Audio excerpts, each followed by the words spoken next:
There is a very specific moment where most people quit, not at the beginning, when everything is new and uncertain, and not when things are clearly impossible. They quit right before something shifts. It happens quietly. Progress slows down. Feedback disappears. The excitement that once pushed you forward fades into routine and doubt. And that's when the mind starts asking dangerous questions. Is this even working?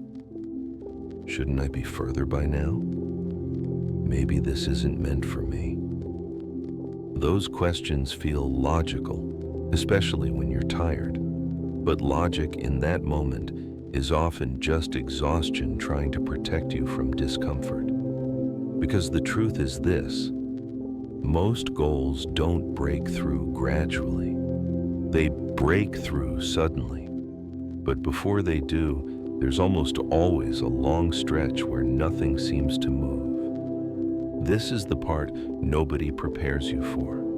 You show up, you stay consistent, you make sacrifices, and yet nothing confirms that your effort is paying off. That silence feels personal, like rejection, like proof that you misjudged yourself. But psychologically, this silence has a purpose. Your mind is being tested, not for strength, but for patience, for the ability to continue without reassurance, for the willingness to trust a process you can't fully see yet.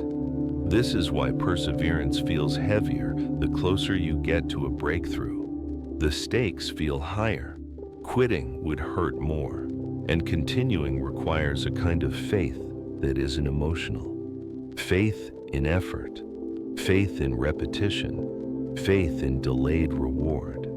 Many people mistake this phase for failure, but it's actually the final filter. It separates those who chase results from those who build identity. Because when you continue without motivation, something changes internally. You stop relying on feeling ready. You stop waiting for certainty. You begin acting from commitment instead of emotion. And that's when progress quietly accelerates. Not always immediately visible, but internally undeniable.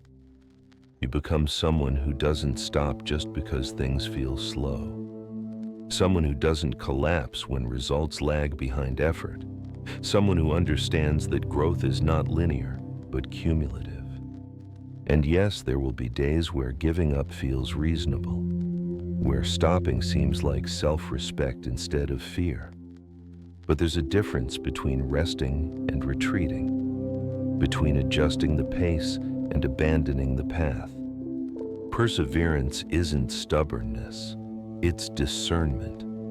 It's knowing when to slow down without walking away, knowing when to pause without quitting, knowing that discomfort doesn't always mean something is wrong. Sometimes, discomfort means you're exactly where you need to be, right before the breakthrough.